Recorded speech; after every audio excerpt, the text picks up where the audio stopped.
Bueno, vamos acá a revisar el formato 2276, que es donde se reporta toda la información de ingresos y retenciones por rentas de trabajo y de pensión. Entonces, las personas y entidades obligadas al envío de información exógena que realicen pagos o aún no se en cuenta por concepto de rentas de trabajo y de pensiones durante el año gravable deberán reportar este formato 2276. Acá, ¿qué debemos tener en cuenta? Entonces, básicamente, lo primero que hay que tener en cuenta es que este formato que se reporta el 2276 debe cruzar con el formato 220, que es el certificado de ingresos y retenciones. Entonces, hay que verificar cuando se va a reportar esta información que corresponda a la información que yo certifiqué al empleado en el 220. También hay que tener en cuenta que la información que se reporta acá corresponde a los pagos realizados durante el año. Entonces, tengamos en cuenta que las personas naturales no obligadas a llevar contabilidad reconocen sus ingresos en el momento en que los devengan, que es por el sistema de caja. Entonces, ¿qué pasa cuando una compañía tiene unas bonificaciones, tiene unos gastos por bonificación, pero las consignó hasta el año siguiente? Entonces, no son pagos efectivamente que la haya realizado al empleado, por lo cual no debería incluirlos ni en el formato de 220 y por ende en este formato 2276. Entonces hay que tener en cuenta que en este formato se va a reportar únicamente los pagos realizados durante el año. Entonces, ¿qué se va a reportar y qué cambios hubo para tener en cuenta? Entonces, bueno, se va a reportar la entidad del informante, eh, con unos códigos que más adelante vamos a ver. Se va a reportar el documento de identificación del beneficiario del pago, apellidos y nombres del beneficiario del pago, la ubicación, y se va a detallar si son pagos por salarios, por emolumentos, si son pagos electrónicos de papel. Acá hay un cambio. En el año anterior se reportaba los pagos por alimentación mayores a 41 VTs y también los pagos por alimentación menores a 41 VTs. Entonces acá hubo un cambio que indica que valor del exceso de los pagos por alimentación mayores a 41 VTs. ¿Por qué este cambio? Recordemos que cuando se hacen pagos por alimentación hasta 41 VTs no constituyen ingreso para el trabajador. Los pagos que superan este límite son los que van a constituir ingreso para el empleado. Entonces, el año pasado solo decía pagos por alimentación mayores a 41 VTs, entonces reportaban, si superaban el pago, reportaban la totalidad. Entonces acá por eso están diciendo, entonces, valor del exceso de los pagos por alimentación. Entonces, si yo hago un pago que supera 41 VTs, va a haber una parte que voy a reportar como pagos inferiores a 41 VTs y el exceso es el que voy a reportar en este concepto. Ahorita más adelante vamos a ver el de pagos por inferiores a 41 VTs. Entonces, esto es una modificación que trajo para que se tenga en cuenta la forma de reportar. Se va a reportar pagos por honorarios, servicios, comisiones, prestaciones, pagos por gastos de representación, por compensaciones por el trabajo asociado cooperativo. Hay una pequeña modificación acá que dice valor de los apoyos económicos, realmente solo cambió la palabra valor. Otros pagos. En cuanto a cesantías, también hubo unas modificaciones y básicamente es que antes decía cesantías e intereses efectivamente pagadas, consignadas o reconocidas en el periodo. Entonces, en este concepto se reportaba todo. Entonces, ¿qué modificó? Entonces, en una columna se va a reportar las cesantías e intereses efectivamente pagadas y se creó esta nueva columna que habla cesantías consignadas al fondo de cesantías. Entonces, las cesantías que yo efectivamente le pagué al trabajador, ya sea por liquidación o porque se las di durante el año para algún concepto que está permitido que yo se las pueda girar al empleado, se van a reportar en esta columna. Y ya las cesantías que le consigné directamente al fondo se van a reportar en esta nueva columna, que es un nuevo campo que hay en este formato. De igual forma, también hay un nuevo campo para el auxilio de cesantías que se reconoce a los trabajadores del régimen tradicional. Se reportan las pensiones de jubilación e invalidez, bueno, el total de ingresos brutos, por pago de rentas de trabajo o pensiones, le agregaron este complemento.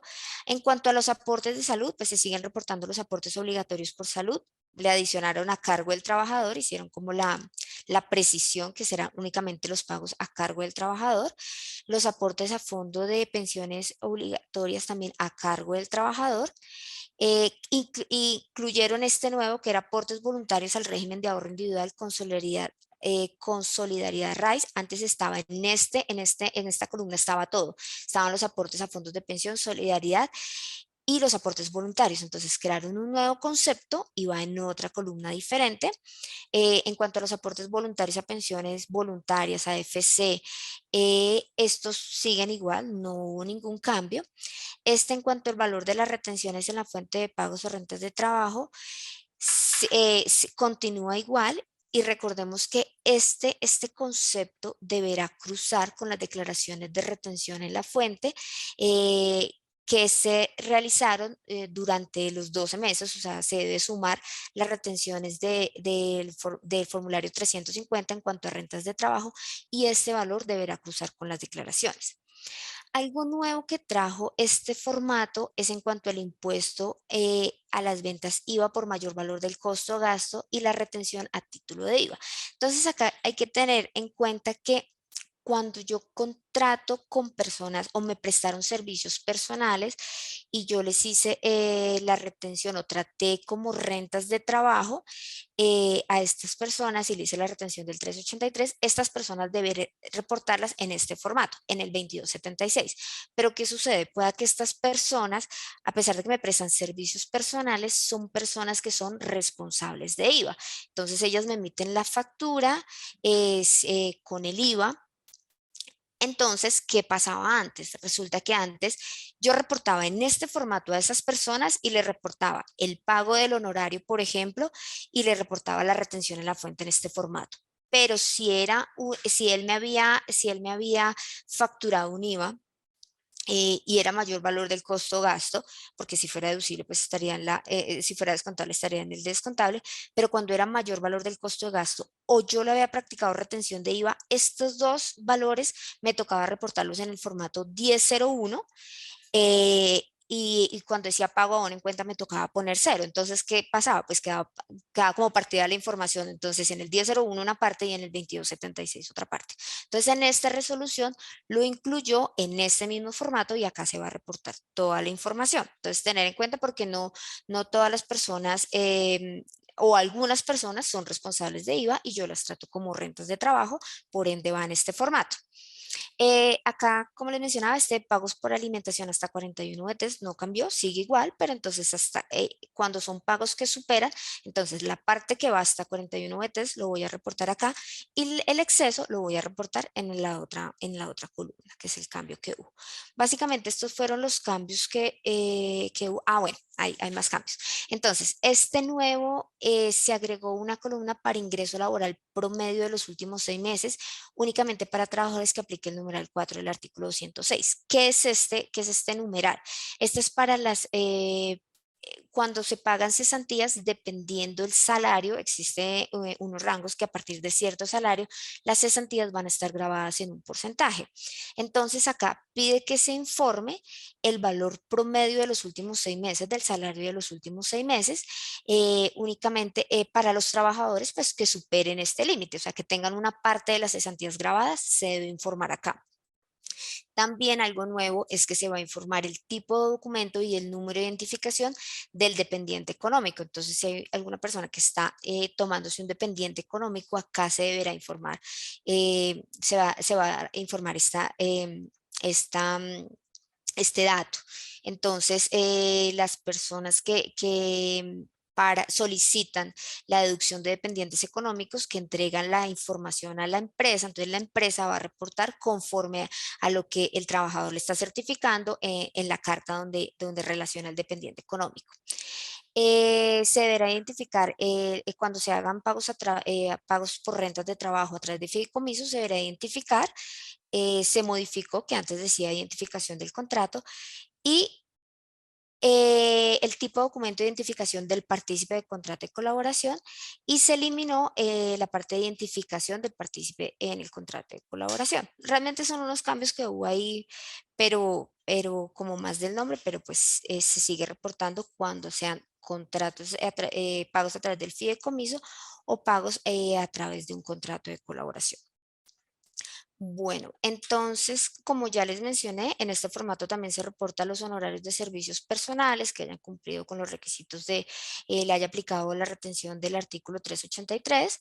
Em, si no cumple con estos requisitos, como lo mencionaba Jacqueline, estas personas se van a reportar en el formato 1001 y tener en cuenta que los pagos por alimentación hasta 41 BTs, o sea, los que no constituyen ingreso para el trabajador, son de carácter informativo.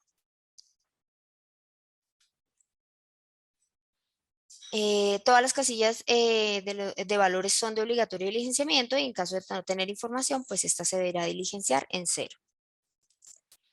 Bueno, en cuanto a la entidad informante que les mencionaba anteriormente, entonces existe un código para la entidad informante. Entonces, si es un informante general, o sea, son sociedades que van a reportar sus rentas de trabajo, se debe hacer con el concepto 1.